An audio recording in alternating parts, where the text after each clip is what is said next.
Nang hatag pa ka og GCash nga kamong mga teacher sa DepEd na puno nga mag-utang, i-invest na lang na oy. Well, dili ko hilig gupatol og bashers pero tubagon tikaw ha. Una, wala ko sa DepEd katudlo, okay? Naa ako sa private school and wala ko'y utang. Ikaduha, do not blame the teachers and DepEd. Blame the system. Kabalo kang ano? Kayang ilang unang sweldo, makuha nila na after 3 months. So with that period, what do you expect?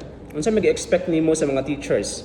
Ha? Asa man sila kwarta nga gamiton sa pang-daily nila nga expenses? Asa man sila kwarta nga gamiton para i-provide sa ilahang mga pagkaon?